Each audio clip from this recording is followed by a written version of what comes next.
How many times have you heard experiences from individuals and families who are struggling with the challenges of aging, caregiving, the unknowns of health, loneliness, financial worry, and just general overwhelm?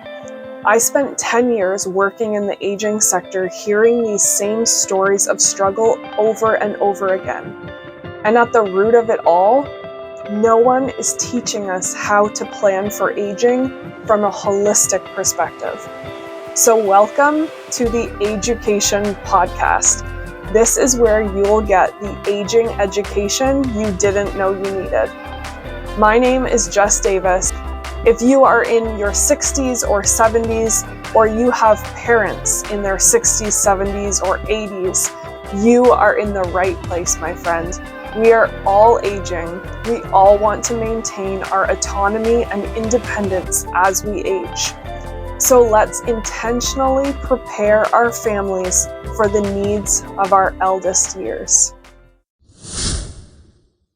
Welcome to episode number 1. Taking the leap on this podcast has been a long time coming for me, and I'm so excited to now have the clarity on it all to get to it. So before I dive into sharing the real life stories and solutions of families that I've worked with or talked to in the past, I want to give a bit of a definition to what age planning is, because it's a term that you're going to hear a lot on this podcast, and I just didn't want it to be a missing piece to you really understanding what I'm going to be talking about through the next number of episodes. Now, the definition of age planning that I usually give people is the act of intentionally and proactively planning in your 60s and 70s for your 80s, 90s, and beyond. However, it is never too early to start age planning. In every decade of our lives, we should be planning for the next one. Physically with movement, mentally with stress reduction and boundaries and pleasure, financially planning, environmentally knowing where we want to be living or adjusting the place that we will continue to live in to meet our needs. All of these things can be considered age planning, no matter what age you are. It's just planning for your future age and what needs or considerations that age will bring. But of course, I focus on the eldest years of life. So when I refer to aging in this podcast, I'm talking about the retirement aging years, your 60s, 70s, 80s, 90s, and beyond. And in my framework of age planning, we plan from a holistic perspective, so in all aspects of life. And I call this framework the wheel of holistic aging, which if you picture a circle with 8 pie slices, so it looks like a wheel, the 8 pie slices represent the 8 elements of aging. The 8 elements are physical, mental, nutritional, environmental, social, spiritual, purposeful, and financial. I have a mini course on this actually. It's called the Ageucation mini course, and it goes through the age planning frameworks I've created. And it gives you a look into how beneficial age planning will be for your family. I'll put the link for that mini course in the show notes so you can check it out. But we need to plan for all 8 elements as we age because they all impact one another. So if the needs of one element are not met, then that lack will impact other elements within your life.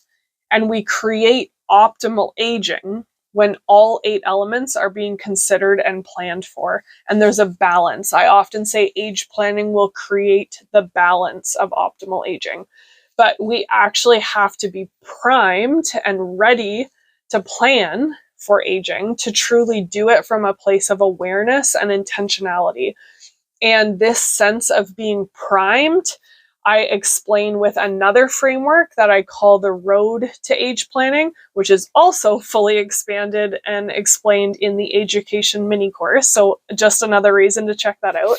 But in a nutshell, the road to age planning explains how we move through different stages and experiences in life that are either preparing us to plan for and enjoy aging or avoid planning and dread aging. And I think it's really important to identify not only in yourself, but also in the people around you whom you will be interacting with as you age. Identify how primed and ready you and others are to intentionally age plan, because you cannot have a productive or effective conversation with someone who isn't ready to have that conversation. And I see this happen a lot in families surrounding the topics of aging, where one party wants to have an open, honest, and productive conversation, but the other party just completely shuts down and refuses to discuss a certain topic, which often stems from a place of not having fully processed their own thoughts and emotions around that topic of aging. So if you're looking for more guidance with age planning and that process within your family or the conversations around it in your community, this is exactly how I serve people like you. I offer coaching and consulting to individuals and families who want guided discussions with me to help map out your family's aging needs. And I also offer group seminars and workshops on a variety of topics surrounding aging, where my goal is always to leave people with actionable steps to be proactive in planning for aging. And if you'd like a little sneak peek into my frameworks or a baby step into learning more about how I serve people through age planning, then please check out that mini course I mentioned, the Ageucation mini course.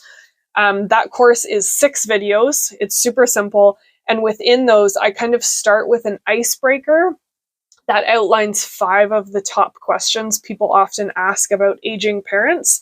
And then it goes into 3 of the frameworks that I've created to give you a visual and create a really strong foundation for understanding how to start being proactive and intentional about planning for aging in your family.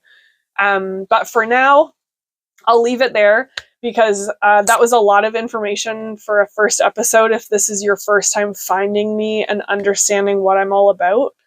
So I'll catch you in the next episode, where I'll start breaking down real life examples and stories from my experiences in serving families in the aging sector. Bye for now. Thank you so much for listening to this episode of the Ageucation Podcast. I have 3 reminders before you go. Number 1, go check out the show notes for any resources or links that I mentioned in this episode that may have piqued your interest. Number 2, please share this episode with a friend whom you think it would bless, because in order for more families to benefit from my age planning resources, I need listeners like you to spread the word. And number 3, I would love to hear from you. Email me with your thoughts on this episode or suggest a topic you'd like to hear on a future episode.